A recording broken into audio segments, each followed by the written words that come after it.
पेश है सावधान मालेगांव न्यूज़। 2 जुलाई 2023 को हिंदू आक्रोश मोर्चे के नाम पर कुछ लोगों ने इश्तियाल अंगेज़ तकारीर की, इश्तियाल अंगेज़ नारे लगाए। मालेगांव शहर में इससे पहले इस तरह की हरकत नहीं होती थी। निहाल साहब के वक्त में कभी फ़िरका परस्तों की इतनी हिम्मत नहीं हुई कि इस तरह की तकरीर मालेगांव शहर में आकर करें और इस तरह की नारेबाजी करें। मगर धीरे धीरे मालेगांव शहर के हालात ऐसे होते जा रहे हैं कि फ़िरका परस्तों के हौसले दिन ब दिन बुलंद होते जा रहे हैं। हमने मोर्चा निकलने से पहले तहसीलदार को भी लेटर दिया कि इनको परमिशन नहीं देना। ये जो टाइटल से मोर्चा निकाल रहे हैं वो टाइटल ही ऐसा है जिससे हालात बिगड़ सकते हैं, लोगों की दिल आज़ारी हो सकती है और मालेगांव शहरियान की दिल आज़ारी हुई। मैं कल से जो शहर में देख रहा हूँ, घूम रहा हूँ, मालेगांव शहर के लोग फ़िक्रमंद है कि हमारे शहर में ये क्या हो रहा है। इस तरह की फ़िक्र इस शहर की आम आवाम में है, मगर इस पर ताकत से बोलने वाला कोई सामने आने को तैयार नहीं है। किसका डर है, किसका खौफ है, ये भी समझ के बाहर है। हमने तहसीलदार को लेटर दिया, तहसीलदार ने उस पर जवाब हमको लिखकर भेजा कि छावनी पुलिस स्टेशन और कैंप पुलिस स्टेशन ने परवानगी दी है, हमने परवानगी नहीं दी है। जबकि हमेशा परमिशन जो है वो तहसीलदार की अथॉरिटी है, तहसीलदार हमेशा परमिशन देता है। हम खुद अगर कोई धरना, आंदोलन, मोर्चा या रिक्शे पर अनाउंसिंग के लिए भी परमिशन का अरीजा देते हैं तो वो तहसीलदार में देते हैं। तहसीलदार उस पर हमको एक लेटर देता है। वो लेटर संबंधित यानी जिस हिस्से में वो पुलिस स्टेशन आता है जहाँ पर आंदोलन होने वाला है, वहाँ की सिर्फ एनओसी पुलिस देती है। पुलिस परमिशन हमको तो कभी नहीं दी डायरेक्ट, मगर इस मर्तबा पुलिस ने डायरेक्ट उनको परमिशन किस इख्तियार से दी, ये पुलिस को ही बताना चाहिए कि अगर तहसीलदार ने परमिशन नहीं दिया तो पुलिस ने किस इख्तियार से परमिशन दी।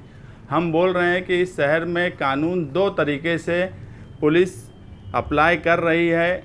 हम लोगों के साथ कानून का रवैया बिल्कुल अलग होता है और उनके साथ कानून का रवैया बिल्कुल अलग होता है जो फ़िरका परस्ती की बात करते हैं।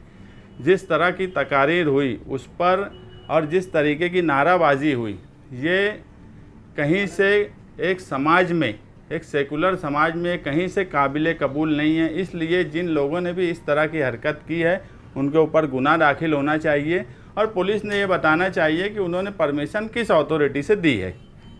दूसरी बात कि एक बाहर से एक 2.5 फीट का आमदार आता है, वो अपना दबदबा बताता है इस शहर में, और कमिश्नर भी जो है संडे होने के बाद भी अपना लाव लश्कर लेकर किले पे मौजूद होता है और उसके सामने वो बोलता है कि ये सब बस्ती 8 दिन में तोड़ डालो, और अगर 8 दिन में नहीं तोड़े तो 90 दिन मैं खुद बुलडोज़र लेके आ जाऊंगा।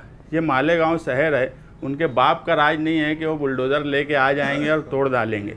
कानून से जो काम होगा हम उसमें कभी कोई रुकावट नहीं डालेंगे, मगर कोई आकर मालेगांव शहर में दम दाटी देगा या कानून से बड़ा अपने आप को मानेगा, खुद बुलडोज़र लेके आएगा, तो इस शहर में जनता दल के वर्कर आज भी मौजूद हैं और अगर उनमें इतनी हिम्मत है तो वो बुलडोज़र लेके इस शहर में आके बता दें।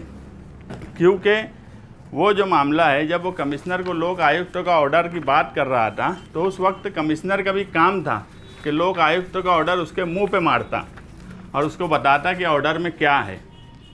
लोक आयुक्त का ऑर्डर 19 सितंबर 2022 को किला झोपड़पट्टी के ताल्लुक से जो आया, उसमें क्लियर लिखा था कि the encroachers hunted should not be demolished till they are rehabilitated on an alternate land owned by the government, कि वो जो जगह है जब तक उनको अल्टरनेट कोई जगह नहीं दी जाती उस वक्त तक उनको नहीं हटा सकते।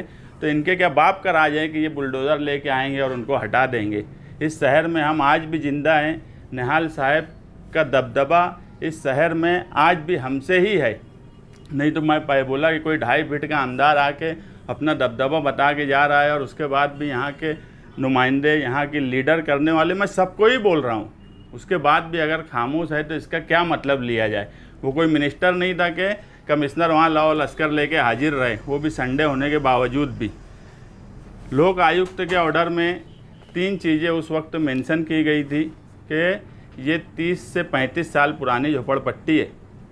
इस झोपड़पट्टी को हटाने के लिए उस वक्त के जो कलेक्टर थे सूरज मांडरे साहब, उन्होंने क्लियर वो बोला था कि प्रधानमंत्री आवास योजना से बेघर लोगों को जो घर बना के दिया जाता है वो स्कीम इन पर लागू करो और वहीं पर इनको बिल्डिंग बनाकर दे दी जाए। यही स्कीम की बात निहाल साहब अपने वक्त में किया करते थे मालेगांव शहर के ताल्लुक से।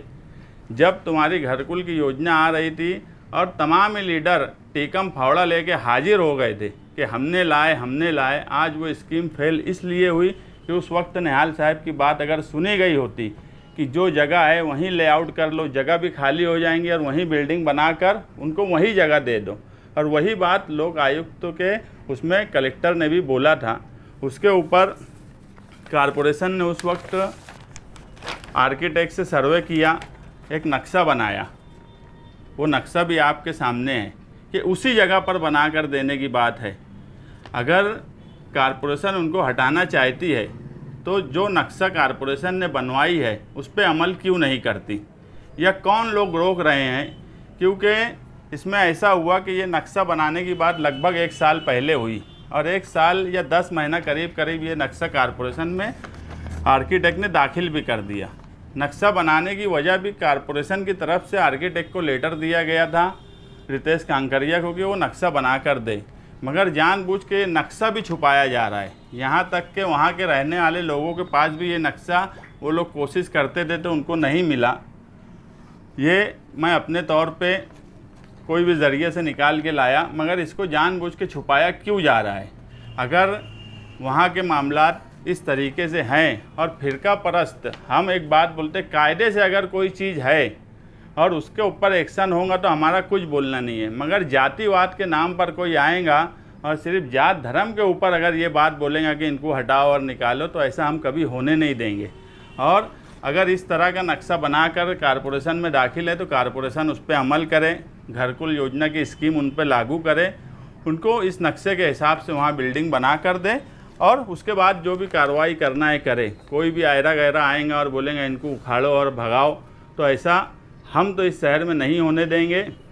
बाकी के लोगों के बारे में मेरा कुछ बोलना नहीं है, क्योंकि अब मालेगांव शहर कहीं ना कहीं आम आवाम वो किले की बात बोल कर गए हो या जिस तरीके से इस्तेमाल अंग्रेज़ी के नारे लगा रहे हैं, अब इस शहर में लोग ये सोचने लगे हैं कि हमारा शहर किस तरफ जा रहा है, हमारा दबदबा इस शहर में कुछ बचा है कि नहीं बचा है। मालेगांव में MSG का वाक़या हुआ, उस मामले में भी पुलिस ने कोई केस दाखिल नहीं की। ये जुलूस निकला, इसमें भी पुलिस ने कोई केस दाखिल नहीं की। पुलिस का काम है कि कानून से बड़ा किसी को ना माने और अगर कोई गलत कर रहा है तो उसके ऊपर केस बनाए। हम किसी की तरफदारी नहीं करते, हम किसी की तरफ झुकाव भी नहीं रखते, मगर एक सेकुलर समाज में जहाँ सब लोग मिलजुल कर रहते हैं, पुलिस को भी बार बार कुछ लोग टेंशन दे रहे हैं लॉ एंड ऑर्डर के सवाल पर। पुलिस भी कहीं ना कहीं फ़िक्रमंद है, पुलिस का भी काम बढ़ रहा है, मगर उसके बाद भी पुलिस कोई कार्रवाई नहीं कर रही है। हमारा एतराज़ इस पर है कि पुलिस कार्रवाई करे। इसीलिए हमने पीछे 11 जुलाई को एक चरखा आंदोलन का ऐलान किया है और उसमें हमारी डिमांड यही रहेगी कि इस तरह की इस्तेमाल अंग्रेज़ी जो जानबूझ के लॉ एंड ऑर्डर ख़राब करने वाले कर रहे हैं, उनके ऊपर सख्त से सख्त कार्रवाई हो। MSG के सवाल पर गुनाह दाखिल हो। जो हिंदू जन आक्रोश मोर्चा निकला उसकी तकारीर सुनी जाए, उसमें नारे जो लगे हैं उसकी सब वीडियोज़ हैं, उसको देखा जाए, सुना जाए और कानून से जो कार्रवाई हो सकती है उन लोगों पे कार्रवाई की जाए।